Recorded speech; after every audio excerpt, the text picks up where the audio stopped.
On continue le voyage, cette fois, on se rend à Bohol.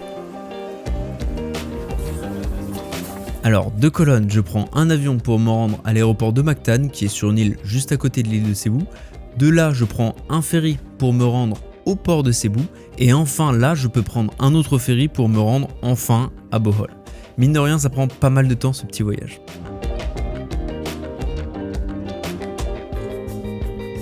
Donc, une fois arrivé en fin de journée, je me repose pour la nuit. Et le lendemain, je suis prêt pour aller visiter l'île. On va commencer d'ailleurs avec les Chocolate Hills.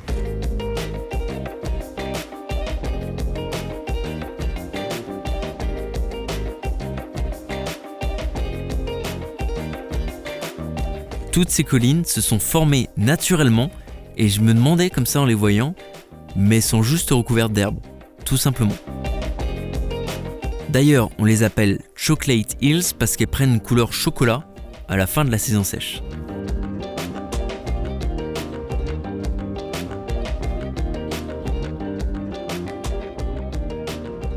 Et vous allez voir qu'il y a aussi une autre manière de découvrir ces collines. On va faire un peu de quad au milieu des rizières.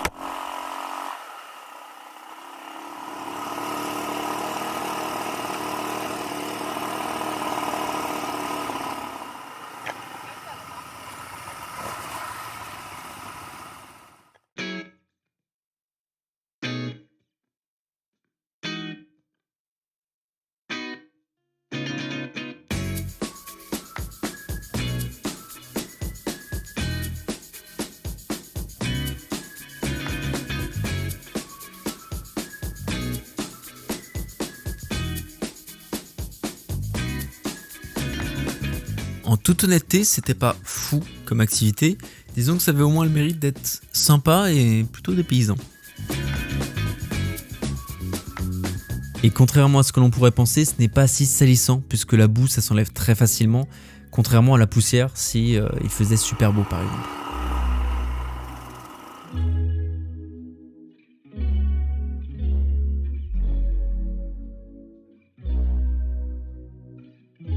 Allez, j'enlève toute la boue et on est reparti. Cette fois, je me dirige à une réserve naturelle de tarsiers, qui est une espèce en voie de disparition. Le but est de les préserver puisqu'ils ont été victimes de braconnage pendant de longues années.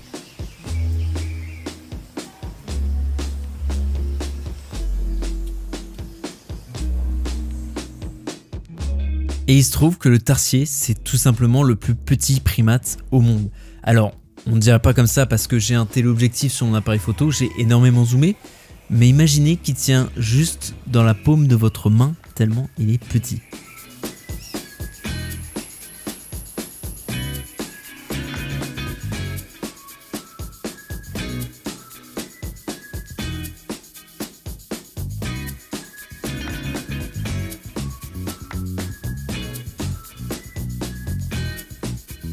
Alors aussi très important, c'est que ce parc il a très bonne réputation, contrairement à un autre de l'île. Ici les tarsiers ils ont toute la place qu'ils veulent, ils peuvent sauter d'arbre en arbre tranquillement et on nous demande de respecter leur tranquillité puisque c'est des animaux nocturnes, donc on évite de faire du bruit, on garde nos distances et surtout on met pas de flash aussi. Et globalement les gens jouaient bien le jeu. No flash, please. Sir. Sir. No flash, no flash. Bon, ouais, il y a toujours des exceptions, mais le tarsier, lui, il a l'air de s'en être remis.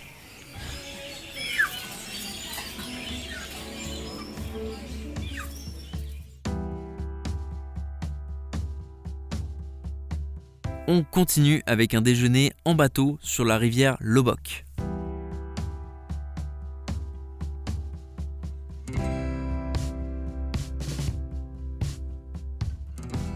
Ce qui est assez pratique aux Philippines, c'est que beaucoup de monde parle anglais. Donc en plus de faciliter le voyage, ça facilite aussi le contact et ça se prête totalement à ce type d'activité où il vaut mieux être sociable pour en profiter pleinement.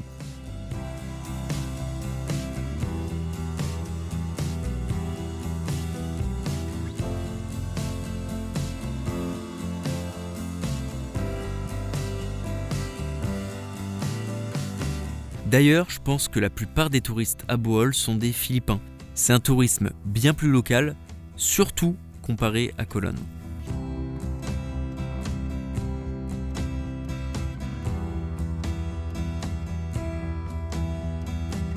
Et on arrive presque à la fin de ce tour de Bohol avec la visite d'un autre centre de protection d'espèces menacées aux Philippines.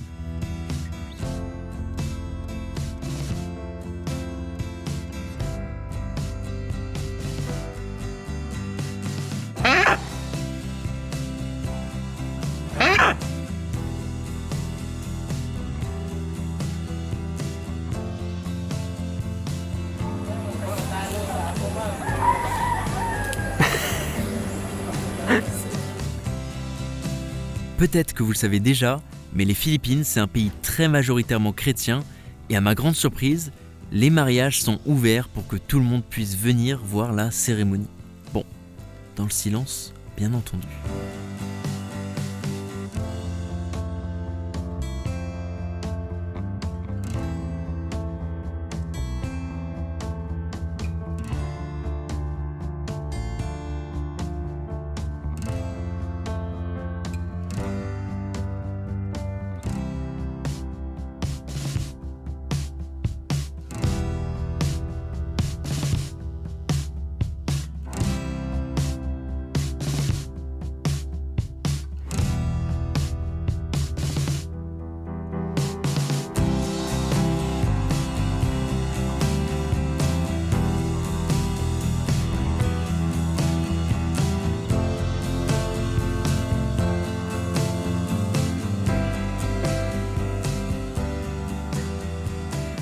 C'est terminé pour ma journée à Bohol.